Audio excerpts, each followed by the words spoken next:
Tens meu coração e eu sou teu para sempre. És a minha força, Deus de graça e poder. Tu tens tudo em tuas mãos e ainda tens tempo a mim. Não compreendo a ti.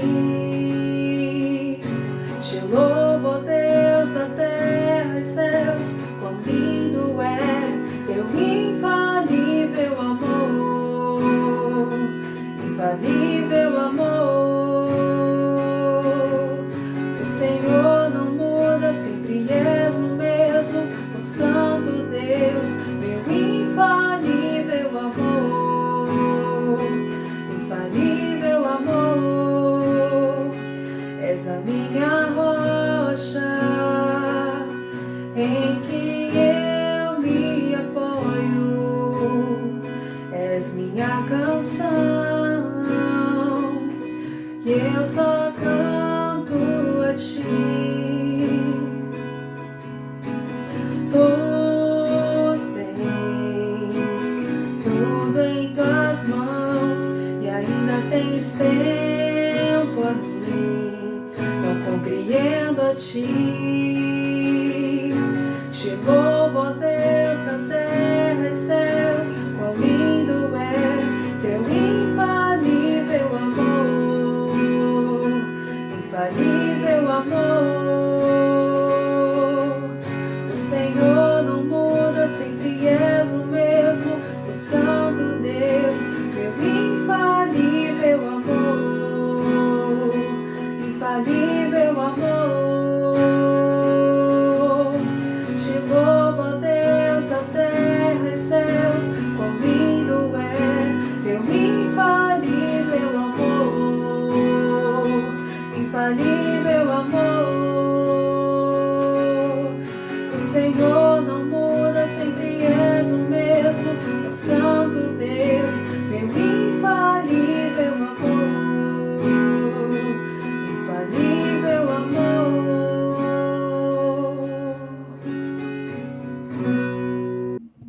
Caros irmãos, bom dia, a graça e a paz do Senhor Jesus. É domingo pela manhã e nós nos juntamos para o nosso culto de adoração a Deus. Eu quero convidar você para este momento devocional com o versículo 18 da primeira carta de João, no capítulo 4. No amor não existe medo. Antes, o perfeito amor lança fora o medo. Ora, o medo produz tormento. Logo, aquele que teme não é aperfeiçoado no amor. Nós amamos porque ele nos amou primeiro. Você tem algum medo? Qual é o seu medo? O medo da falta, o medo da escassez? Então, entregue isso nas mãos do Senhor. Entregue-se ao infalível amor de Deus, porque esse amor lança fora todo medo. Vamos orar. Muito obrigado, Deus, pela manhã que o Senhor nos dá, com a qual o Senhor nos presenteia. Muito obrigado, Pai, pela semana que se encerrou ontem, que o Senhor nos permitiu completarmos mais um ciclo da nossa existência, da nossa vida, do desfrute da vida abundante. E obrigado, Senhor, por esse que se inicia. Que seja uma semana abençoada com muito amor. Que seja uma semana abençoada com a disposição nossa de lançarmos para o Senhor todo o nosso medo, toda a nossa ansiedade e vivermos debaixo da Tua paz. Muito obrigado, Pai, por podermos nos reunir dessa forma, por podermos nos juntar através desse recurso da tecnologia para, como igreja, louvarmos e engrandecermos o Teu nome. Permita-nos, Deus, que logo estejamos juntos no nosso santuário, próximos uns dos outros, em volta da mesa do Senhor, para celebrarmos a tua graça, o teu amor, a tua bondade, a tua grandeza, a fim de que os nossos corações sejam alcançados, Pai, com essa alegria. É hoje um sonho para nós esse dia, e nós te pedimos que em breve ele se torne essa realidade, e que tua igreja retorne às suas reuniões, cheia de alegria, cheia de vontade, crescida na graça e no conhecimento da tua pessoa. Crescida, ó Deus, na disposição de testemunhar, na disposição de cumprir bem a sua missão aqui nessa terra. Em nome de Jesus. Amém.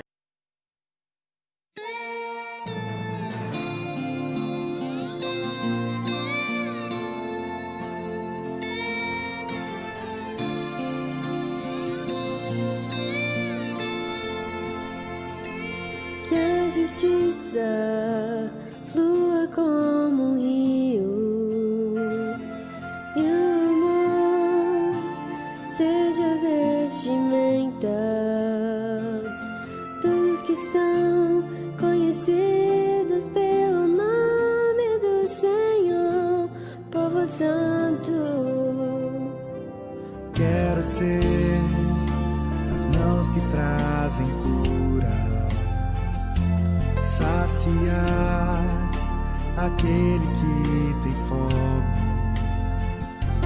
ter os olhos com paixão, mostrar tua graça e perdão que traz a cura, restauração.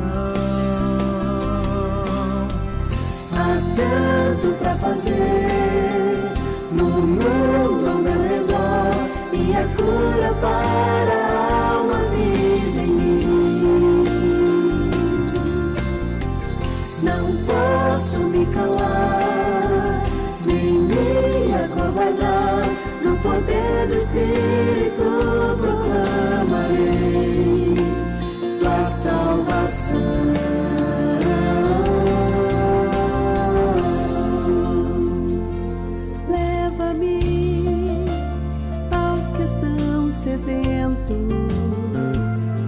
Eis-me aqui, usa-me em tuas mãos.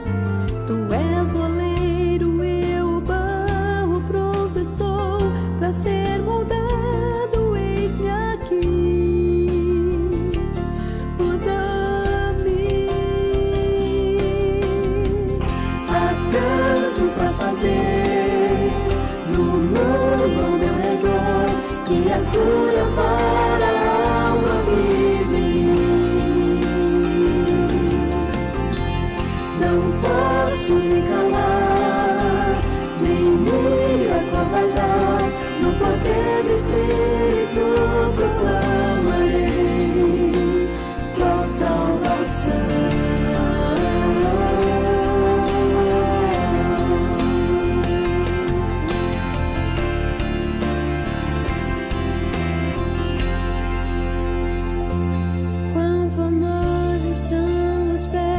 Que proclamam teu amor. Quão formosos são os pés dos que proclamam teu perdão. Quão formosos são os pés dos que proclamam teu amor. Quão formosos são os pés dos que proclamam teu perdão. Há tanto pra fazer no mundo ao meu redor, e a cura para a alma vive em mim. Não posso me calar, nem me acovardar, no poder do Espírito proclamarei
Jesus, esperança que transforma. Veja, ore, faça, invista. Participe da nossa campanha de missões estaduais. Participe com suas orações, participe com as suas ofertas e intere-se pelo site, pelas palavras dos missionários e tenha esse tempo de contato, de investimento na obra missionária. Muito bem, nós vamos então para a nossa sala de aula virtual. Hoje estaremos estudando o capítulo 6 da primeira carta de Paulo a Timóteo. Hoje nós vamos tratar sobre os perigos do dinheiro, é o tema da lição. Uma boa aula a todos vocês. Que Deus os abençoe.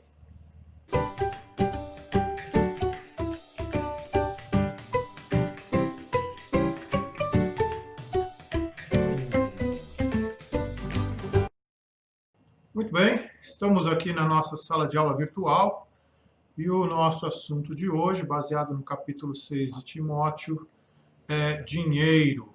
Não vamos falar de bolsa de valores, não vamos falar dos índices da Nasdaq, nem do Dow Jones, não vamos falar da alta do dólar, mas nós vamos falar de dinheiro à luz da palavra de Deus. Paulo orienta Timóteo para que ele converse com os seus ouvintes, com a sua comunidade, sobre este assunto importante. Jesus, grande parte do discurso de Jesus, enquanto aqui com os seus discípulos e entre as multidões que o seguiam, o assunto foi dinheiro, foi sobre como tratar com esse item do nosso cotidiano, do nosso dia a dia. Antes de lermos o texto, eu quero orar novamente contigo. Pai, nós cremos, ó Deus, que o Senhor nos orienta com a Tua palavra, nos mostra princípios, valores, para tratarmos com as questões do nosso cotidiano, com os nossos relacionamentos, tanto com pessoas, como com entidades e com as coisas. E nessa manhã, ó Deus, nós vamos tratar deste assunto importante e que diz respeito à Tua palavra, às Tuas orientações. Pedimos, Pai, a Tua iluminação, para que a nossa compreensão do trato com o dinheiro à luz da Tua palavra nos faça crescer, ó Deus, e sermos abençoados por uma forma correta, ó Deus, exata, de tratarmos com os nossos recursos financeiros. Em nome de Jesus. Amém. Eu quero ler então para você no capítulo 6 de Timóteo, da primeira carta de Paulo a Timóteo, no versículo 6. De fato, grande fonte de lucro é a piedade com o contentamento. Porque nada temos trazido para o mundo, nem coisa alguma podemos levar dele. Tendo sustento e com que nos vestir, estejamos contentes. Ora, os que querem ficar ricos caem em tentação e cilada, e em muitas concupiscências insensatas, perniciosas, as quais afogam os homens na ruína e perdição. Porque o amor do dinheiro é raiz de todos os males, e alguns nessa cobiça se desviaram da fé e a si mesmos se atormentaram com muitas dores. Exorta os ricos do presente século que não sejam orgulhosos, nem depositem a sua esperança na instabilidade da riqueza, mas em Deus, que tudo nos proporciona ricamente para o nosso aprazimento. Que pratiquem o bem, sejam ricos de boas obras, generosos em dar e prontos a repartir. Que acumulem para si mesmos tesouros sólidos, fundamento para o futuro, a fim de se apoderarem da verdadeira vida. Dinheiro. O dinheiro, meus irmãos, ele não é um item neutro, ele não é simplesmente uma coisa, algo que seja totalmente controlado por nós. existe um poder que atua no dinheiro e que faz com que ele seja um ser inanimado. Faz com que ele ganhe vida e funcione como se fosse um ser vivo. O que é inanimado não tem vida, mas funciona como se tivesse. Podemos chamar isso de potestade. Algo a que se atribui vida, algo que se atribui poder. Potestade é esse ser inanimado que se posiciona em relação a nós como se tivesse vida. Jesus diz assim: não podemos servir a Deus e ao dinheiro. O dinheiro reivindica a lealdade, reivindica a fidelidade. E essas são prerrogativas de uma pessoa. Portanto, o dinheiro passa a ter vontade, passa a ter uma espécie de vida. Ele passa a dar ordens, fazer exigências.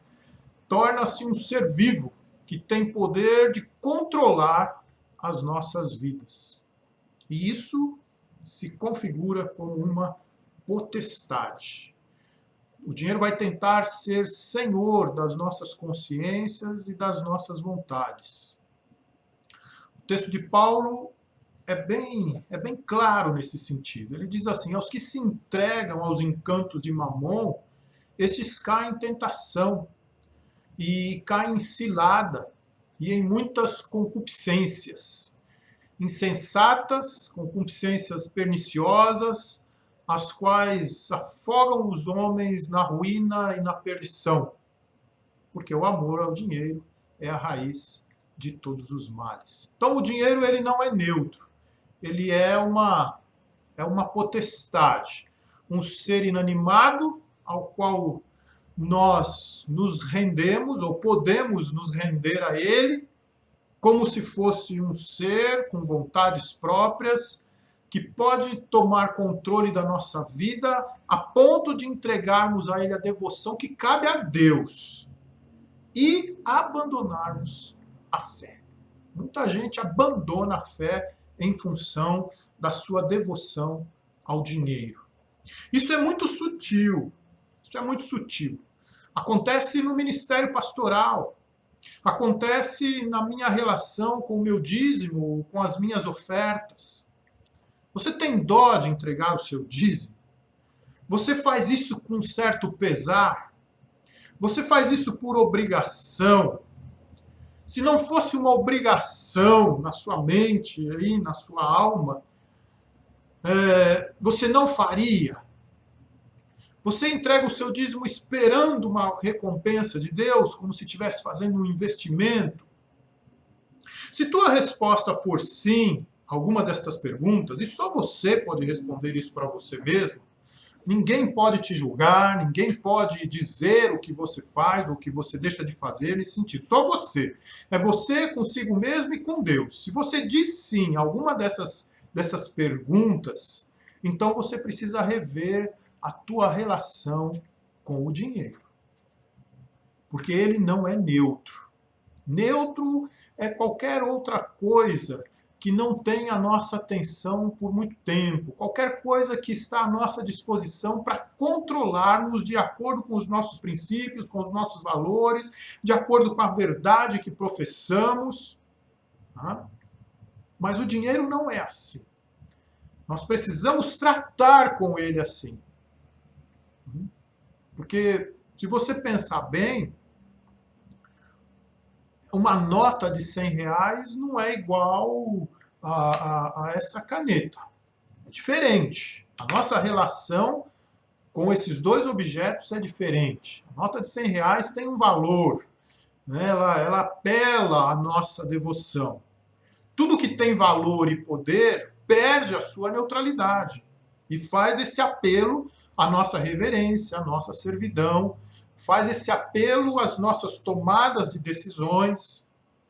Então, perceba como as pessoas concebem os ídolos, né? Como elas criam os seus ídolos. Então, vamos ficar com essa expressão de Paulo, né? O amor ao dinheiro é a raiz de todos os males. O amor ao dinheiro se chama avareza. Avareza. Excessivo e sórdido apego ao dinheiro, aquela esganação, falta de generosidade, mesquinhez. Essa palavra vem do latim ávidos, ou aeres, ávido por dinheiro, ávido aeres, ávido por dinheiro, amor desregrado pelo dinheiro e pelas possessões materiais, apego desmedido às coisas. A avareza é aquela entrega que se faz entendendo que coisas, que dinheiro garantem a você tudo que você precisa na vida, toda a segurança, todo o afeto que você precisa. É tomada por uma cobiça a qualquer bem. A avareza tem essa característica. E nesse sentido, todo pecado é uma avareza. Pois todo pecado é um desejo desmedido por alguma coisa que não deveria ter cativado o nosso coração de determinada maneira. Tudo aquilo que reivindica a nossa devoção, tudo aquilo que faz a gente trocar a obediência, a atenção às coisas de Deus por essa outra coisa, né? Torna-se, quando nós nos rendemos a essa atenção reivindicada, nós pecamos. Qualquer objeto de desejo que se torna para nós um objeto de obsessão, nos torna pecadores e avaros, nos torna idólatras. Num sentido genérico, o pecado é desejar desmedidamente aquilo que não merece a nossa devoção. Esse pecado nos empurra a buscar obter o que não temos a qualquer custo e nos faz tentar preservar o que temos a qualquer custo. Isso é avareza. Isso é avareza. Aquela força impetuosa que nos movimenta a qualquer custo de encontro àquilo que nós desejamos. E essa mesma força que nos faz preservar tudo que nós temos em termos materiais a qualquer custo. Qualquer custo. Essa é a grande diferença. Não simplesmente a um custo honesto, a um custo razoável, a uma disposição de abrir mão aqui, outra ali. Não. Qualquer custo, você precisa buscar, ter algo, ou então preservar algo que você já tem. Quando temos necessidade de posse, quando nossa pronúncia é sempre meu, minha, então essas são as características, são as falas da avareza. Quais são as consequências da avareza? Primeiramente, uma confusão, uma grande confusão de valores. Diz o texto assim para nós: grande fonte de lucro é a piedade com contentamento. O avaro, ele não tem essa clareza desse valor. Para ele, grande fonte de lucro são as coisas materiais. Então, troca-se a piedade pelo dinheiro. Troca-se a vida íntegra pelos caminhos dos ganhos ilícitos. Perda do sentido de eternidade. A vida na Terra torna-se muito almejada, muito confortável. Os objetivos são extremamente materialistas. E a eternidade se esvai da nossa alma. Altíssimo grau de exigência para o contentamento. Paulo diz assim no versículo 8: tendo sustento com que nos vestir, estejamos contentes. Estejamos contentes. Tendo sustento e com que nos vestir, estejamos contentes. Paulo fala, você pode ter uma vida simples e ter prazer e ter contentamento. Quem de nós é satisfeito assim? Somos seres desejantes. E nossa fome não é só de pão. Nosso frio e nossa fome não são só do corpo. Temos fome e frio na alma. E não é simplesmente um pedaço de pão ou qualquer agasalho que vai saciar todas as nossas necessidades e os nossos desejos.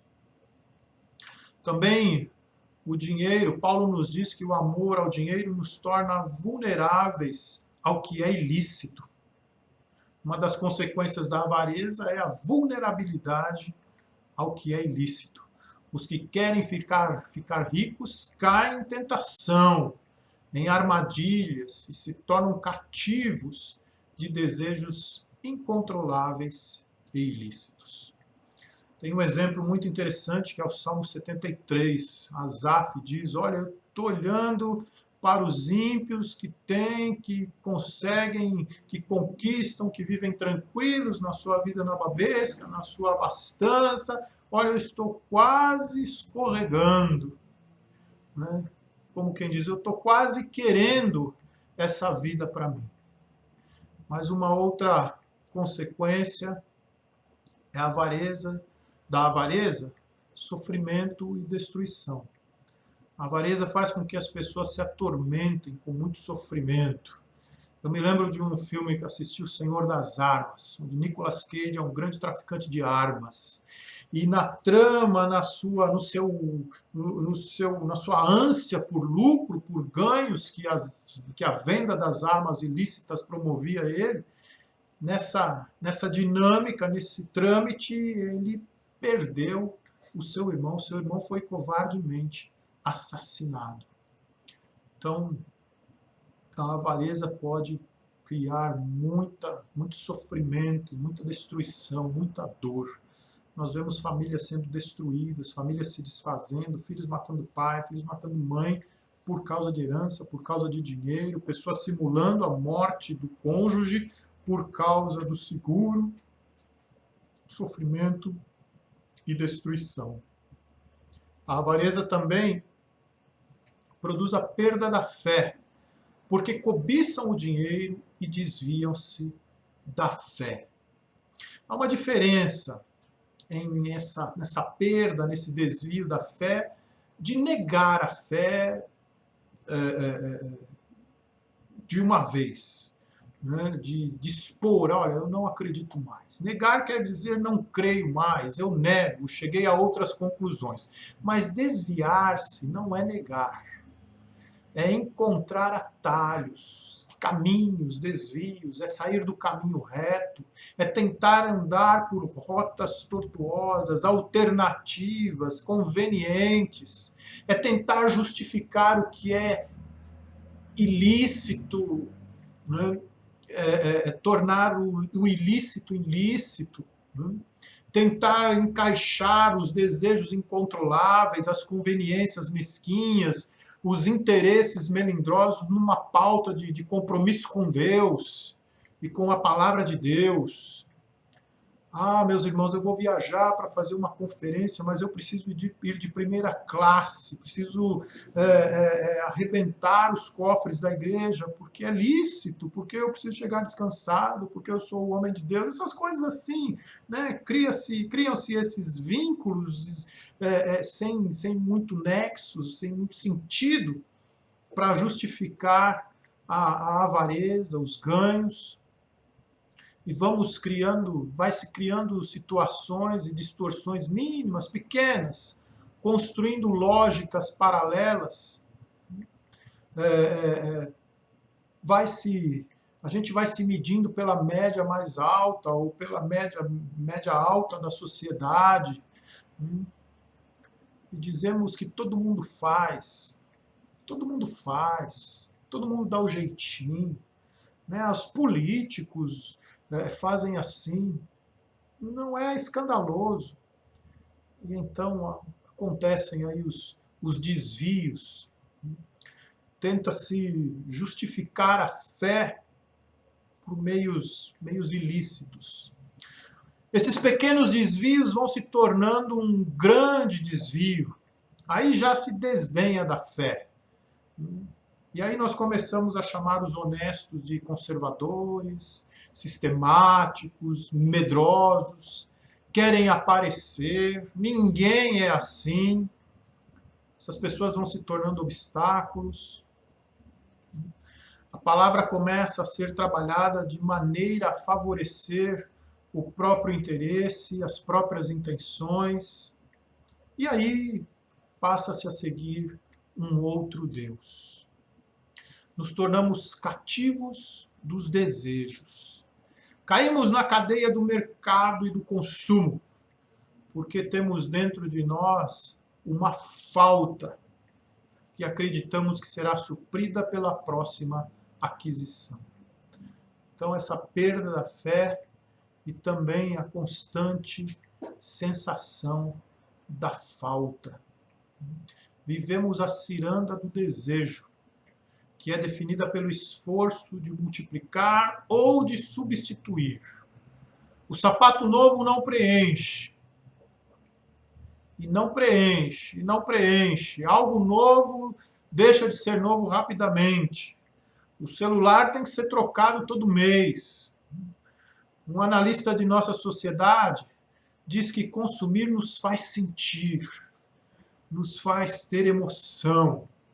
Um objeto novo traz para nós um sentimento novo. Ficamos olhando para ele, nos deslumbramos por alguns momentos e depois passa.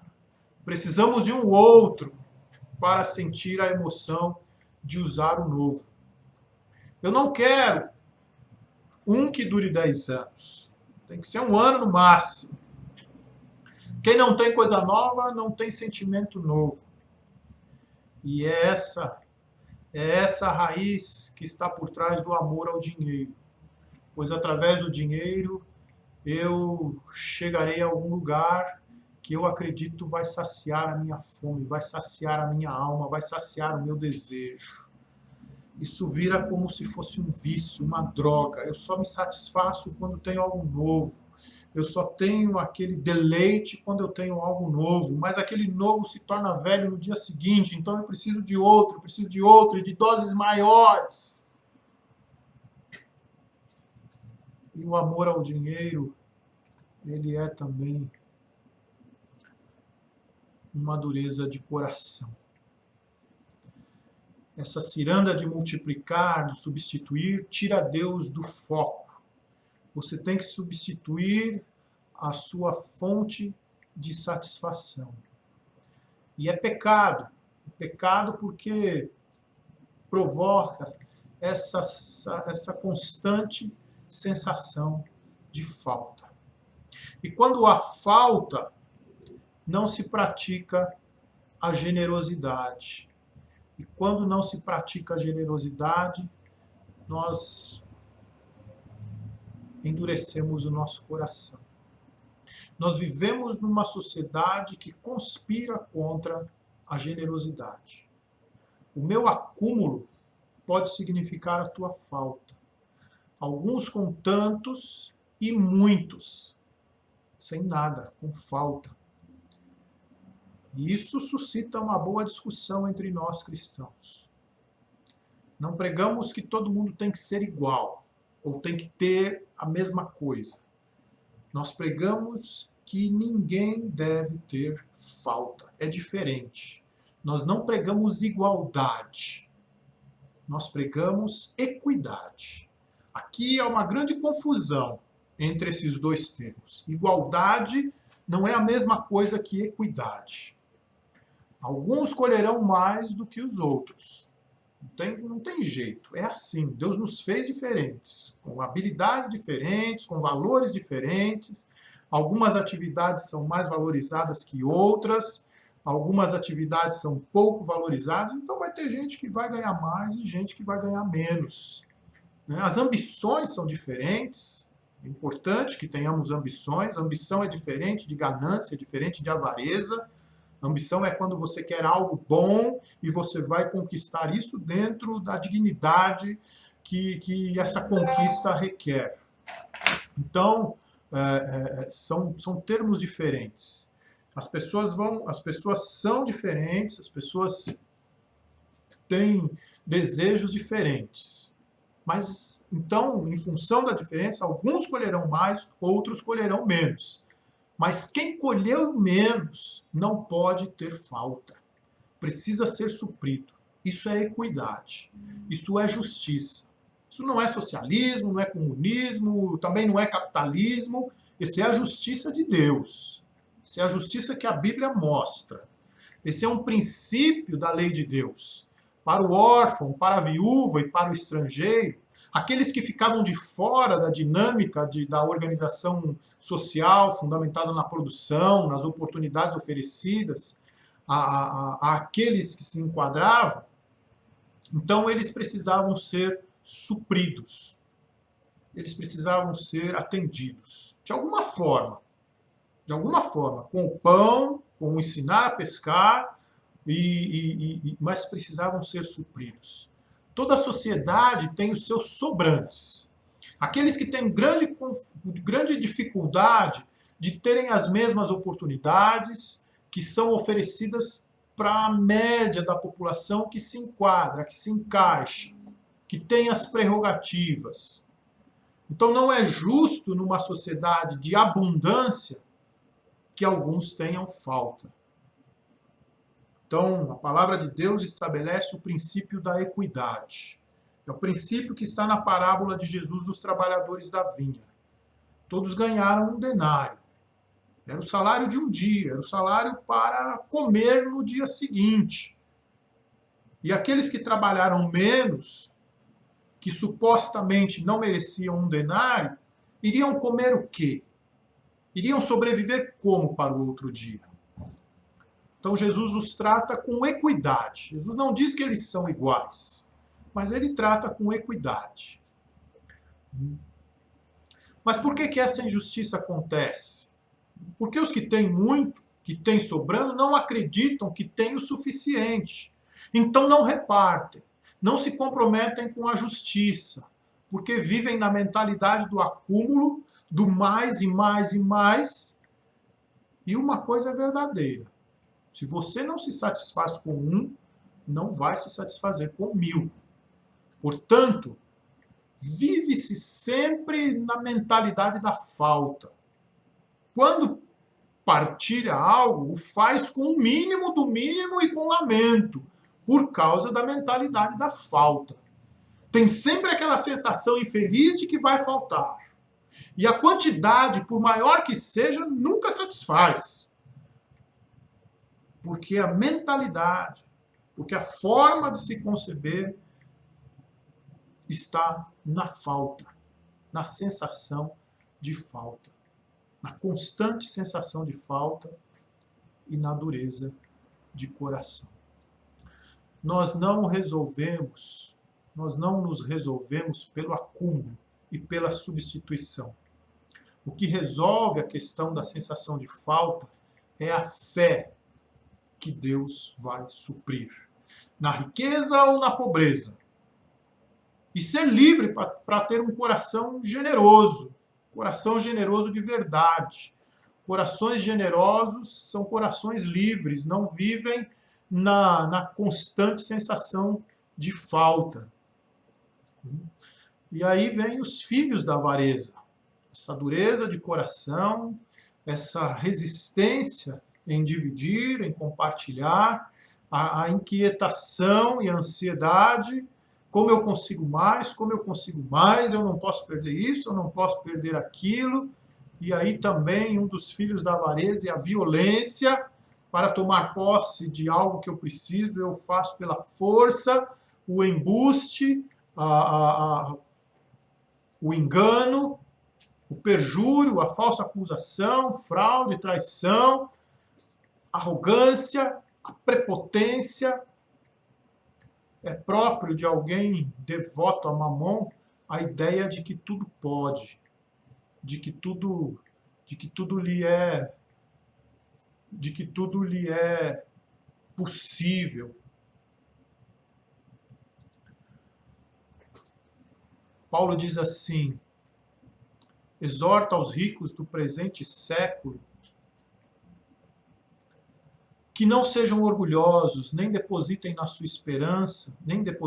esperança na instabilidade da riqueza, mas em Deus, que nos proporciona ricamente para nosso aprazimento. O dinheiro traz a falsa ilusão de que tudo pode. O dinheiro traz a falsa ilusão de que somos mais do que os que não amealharam como nós, de que somos superiores, essa prepotência, essa arrogância, de que eu sou melhor do que você porque eu tenho mais. E o outro filho da arrogância é a idolatria. Quando uma criatura é tornada Deus, ela se torna um diabo. Quando você pega algo que é penúltimo e torna-o com status de último, você cai na idolatria. Porque o que é último é o que dá sentido à vida, é o que é prioridade, é o que é mais importante. E quando nós trocamos Deus pelo penúltimo, caímos na idolatria. Quando trocamos Deus por algo que nos faz perder o sentido da vida, por outra coisa que toma o lugar de Deus, que insiste em dar para nós o sentido da vida, então nós caímos em idolatria. Se eu perder a minha riqueza, eu morro. Se eu perder o meu emprego, o meu ganho mensal, eu me mato. Isso não pode acontecer. Porque o que deveria estar na categoria de penúltimo, está na categoria de último. E isso é um ídolo. E se é um ídolo, vai se tornar um diabo. E se tornando um diabo, vai exigir devoção, vai exigir adoração, vai requerer a tua vida. E o Deus verdadeiro, a quem deve ser toda a nossa devoção, toda a nossa adoração, pelo contrário, ele ofereceu a sua vida por nós. E ofereceu a sua vida por nós para nos sustentar, para cuidar de nós, para nos amparar, para nos suprir. Nós não precisamos viver a sensação da falta, porque quem supre as nossas necessidades, quem supre a nossa vida é Deus. Através do trabalho, através do dinheiro, através do recurso, através dos amigos, através dos irmãos, através da generosidade, através dos empréstimos, não importa. Quem supre as nossas necessidades é Deus. O único que deve exigir que eu mude meus valores e minha consciência é Deus. Poucas coisas têm esse poder de exigir de nós como o dinheiro. Ser cativo do dinheiro é uma idolatria. Não ter amor ao dinheiro significa que você é generoso. O oposto da idolatria. Um coração generoso, um coração agradecido. Quer dizer que você reparte, que você abre mão do seu conforto, que você abre mão até de direitos em benefício do outro, ou mesmo para não onerar o outro, para não ser pesado. Paulo tinha todo o direito de ser sustentado pelas igrejas no seu ministério. Mas ele dizia assim, eu vou fazer as minhas tendas para não ser pesado a vocês. Porque a avareza traz consigo uma conotação de falta. E quando eu convivo com a falta, eu convivo com a cultura da escassez, com a necessidade de reter, de economizar para não faltar. Mas sempre falta, sempre falta. O oposto da avareza é a generosidade. Porque na matemática de Deus, os recursos se multiplicam quando são compartilhados e doados, e não quando são retidos. Haja vista a multiplicação dos pães e dos peixes. Aquele menino foi simplesmente generoso. Está aqui, ó, o que eu tenho eu vou dar. O que eu tenho eu vou dar. Ele comeu, todo mundo comeu, não faltou nada para ninguém. Mas ele deu, por causa de um coração generoso. Você já viu que quando alguém começa, vamos fazer uma campanha aqui, estou dando 5 quilos de arroz, 2 quilos de feijão, daqui a pouco aquilo está multiplicando, daqui a pouco aquilo está uma montanha de mantimentos.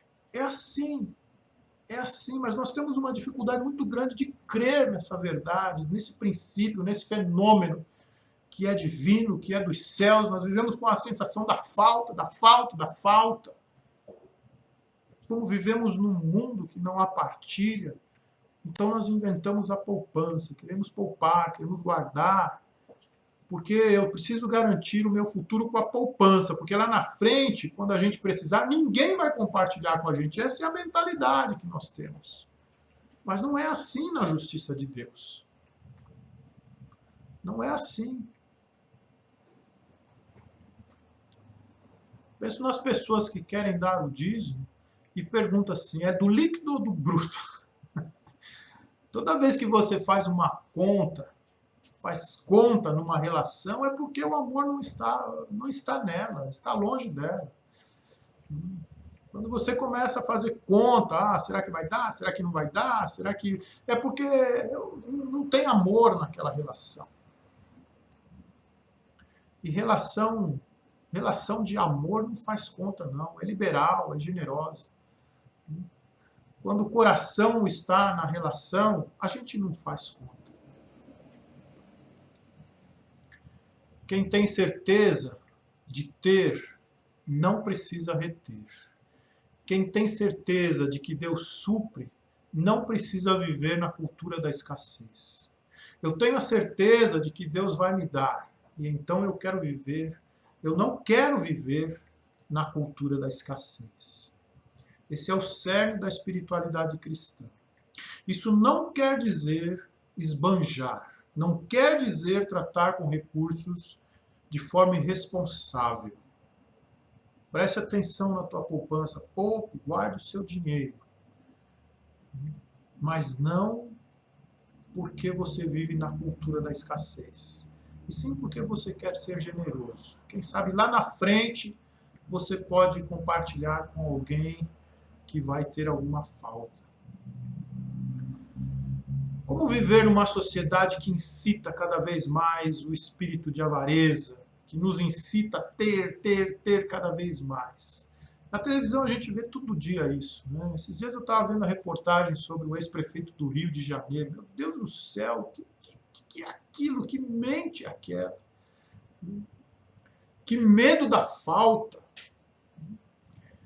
Que medo da falta. A ponto de comprar a comida do cachorro com dinheiro público. Uma sociedade onde o dinheiro nos diferencia, diz que quem tem é melhor do que quem não tem. Como combater o espírito da avareza, se somos ensinados a nos apropriar de Deus para pedir algo para nós, para termos e não para termos? Nós nos aproximamos de Deus para pedirmos algo para nós, para mim. Está aí a teologia da prosperidade com essa ideia, com esse princípio de avareza. Como combater esse espírito de avareza se nos aproximamos de Deus com o espírito da falta? Esse é o desafio que o pecado da avareza nos apresenta. E a diferença está no coração agradecido e no coração generoso.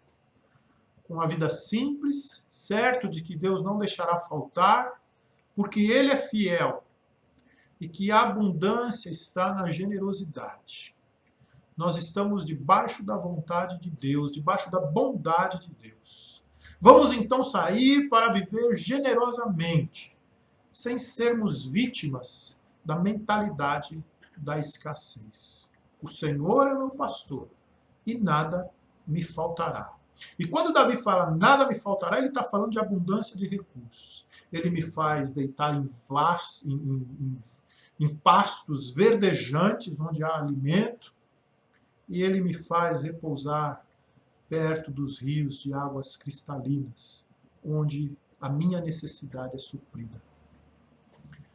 E ele me põe numa mesa abundante e me dá toda a segurança de que não vai faltar. Nós precisamos ser muito responsáveis com os nossos recursos, sim. Sem desperdício, sem esbanjamento, sem ostentação, mas não podemos viver na cultura da escassez, na sensação da falta, porque nós temos um Deus que supre as nossas necessidades e que chama a nossa atenção para termos diante dele um coração agradecido e um coração generoso. A ele toda a honra, toda a glória e toda a nossa adoração. que o dinheiro seja na nossa vida algo para nos servir e não algo que requer de nós a nossa servidão. Deus te abençoe. Te dê um domingo na paz do Senhor Jesus. Muito obrigado. Amém. Na sequência do culto desta manhã, do vídeo, nós colocamos uma história para as crianças do Ministério Infantil da Igreja Batista da Água Branca, em São Paulo, cujo líder é o pastor Mário. Nós estudamos juntos na Faculdade Teológica Batista de São Paulo. Ele é um homem muito comprometido com o Evangelho, muito comprometido com a nossa denominação.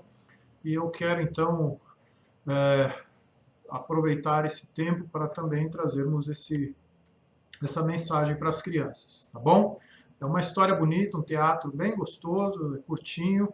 Eu peço a você, papai e mamãe, que incentive as crianças a verem esse vídeo, tá bom? Está na sequência. Vamos orar. Obrigado, Senhor, pela manhã abençoada que o Senhor nos deu. Dá-nos, ó Deus, inteligência espiritual, inteligência dos céus, para tratarmos bem com as nossas finanças, com os nossos recursos, para termos, Pai, um coração agradecido, um coração generoso, por vivermos, ó Deus, debaixo da certeza de que o Senhor supre as nossas necessidades.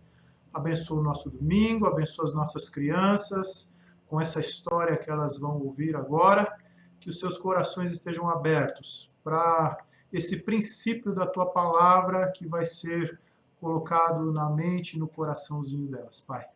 Muito obrigado, Deus, por esses recursos, pelos Teus servos que investem tempo, investem a sua cultura, a sua inteligência para esse trabalho com as crianças.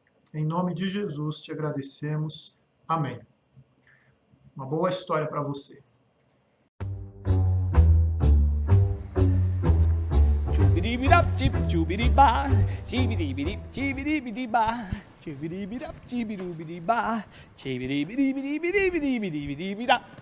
Oi, gente, tudo bem?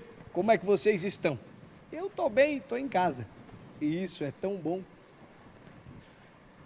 Eu vou aproveitar que eu tô aqui sozinho e vou contar uma história para vocês. É uma história incrível. Oi, Tibério! Vocês ouviram isso? Tibério! Tibério!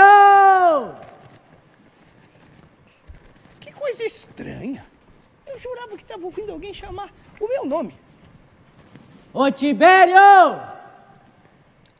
Ué, vocês estão ouvindo isso?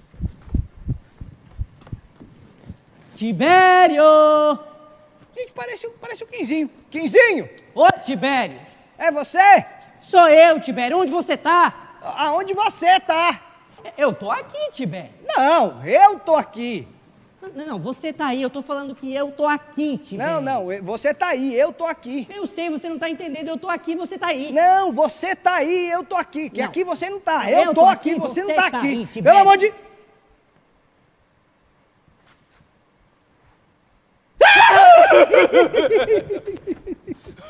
Ai, Quinzinho, você quer me matar do coração? Poxa vida! Nossa, que susto! Desculpa, Tibério. Achou engraçadinho. Ó, escuta aqui. Eu tava prestes a contar uma história pro pessoal lá de casa. Senta ali e vamos nessa. Uma história, que legal. Eu estava contando uma história sobre amizade verdadeira. Tibério! Oi. Oi? Pois não? Pois sim. Você vai deixar eu continuar? Eu estava contando uma história de amizade verdadeira. Quinzinho! Oi? Oi. Pois não? Pois sim. Prossiga. Prossigo, claro. Eu estava contando uma história de amor verdadeira. Quando... Tibério! Quinzinho! Oi! Ué, não foi você que me chamou? Você que tá me chamando, Tibério. Não sou eu que estou te chamando. Mas se você não tá me chamando, eu não tô te chamando. Só pode ser o Benjamin! Ai, o Benjamin chegou. Ai, graças a Deus que o Benjamin chegou. Tibério! Quinzinho! Ô, Benjamin! Ué, cadê o Benjamin? Pelo amor de Deus. Cadê esse rapaz? Benjamin? Benjamin. Quinzinho. Benjamin. Tibério. Benjamin. Benjamin, Ô, ô, Benjamin. Benjamin. Tibério. Quinzinho. Benjamin. Tibério. Benjamin. Quinzinho. Cadê vocês? Tibério. Ô, Benjamin. Quinzinho. Benjamin. Tibério. Quinzinho, Tibério. Tibério, Quinzinho. Ô, Benjamin. Quinzinho, Tibério. Benjamin. Tibério. Quinzinho. Quinzinho, Tibério.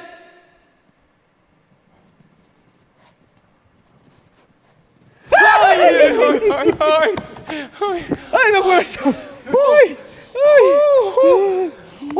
Benjamin. Tibério. Quinzinho.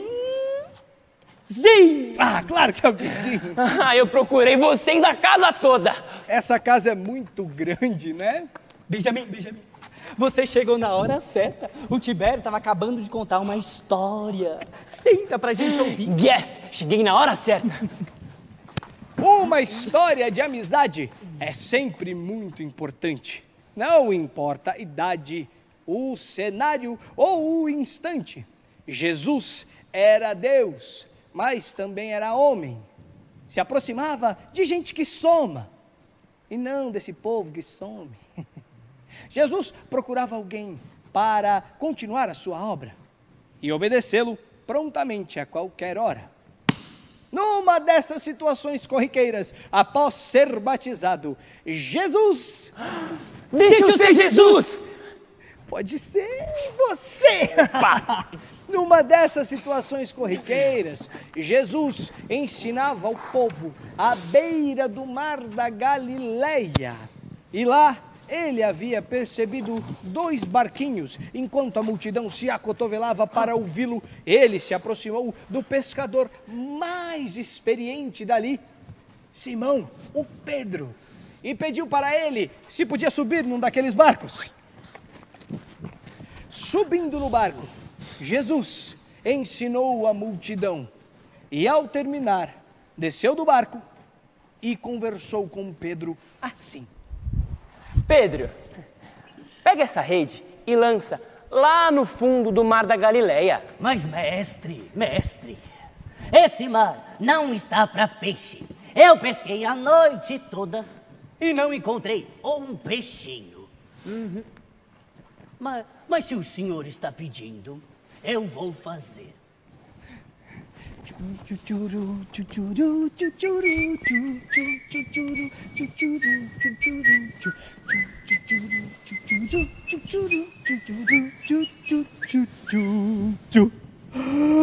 Gente! Uau!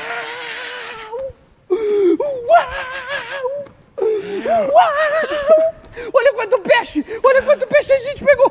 Pedro, olha quanto peixe! Mestre, veja! A gente pegou tanto peixe que a rede quase estourou! Isso é inacreditável, mestre! Nossa, quanto peixe! Afaste-se de mim, mestre.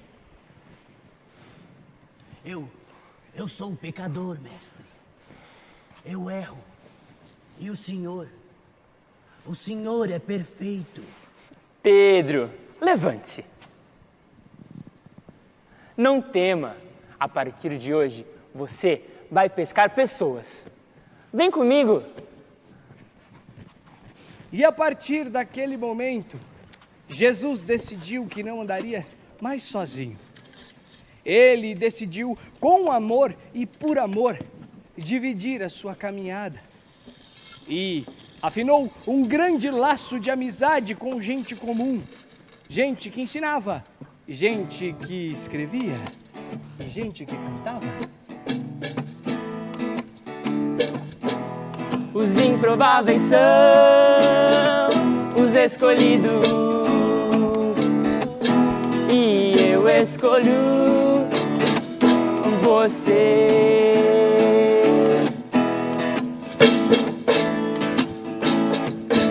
Simão, André, sigam-me. Tiago, João, venham comigo. Felipe e Bartolomeu. Mateus, Tomé, aquele de pouca fé. Tiago, Tadeu, Simão, nervosinho e até o traidor. Judas, caminhe comigo. Meu time não é o mais bonito. Ninguém aqui é perfeito, mas eu escolho mesmo assim, pois o meu poder se aperfeiçoa em sua fraqueza. Os improváveis são os escolhidos, e eu escolho você. Os improváveis são os escolhidos, e eu escolho você. Que maravilha! E depois desse chamado, toda essa gente decidiu prontamente entregar tudo o que tinha e tudo o que fazia à disposição de Deus e do reino de Deus, para prontamente seguir o Mestre. Que tal essa história, Quinzinho? Meu coração tá quentinho. Que tal essa história, Benjamin? Essa história fez tão bem pra mim. E você aí de casa, gostou dessa história? Promete que você vai contar pra gente quando a gente se encontrar no Ibabe Criança. O que foi que você achou dessa história? Por favor, por favorzinho. A gente tá ansioso pra ouvir. Até a próxima, pessoal. Tchau! Os improváveis são os escolhidos.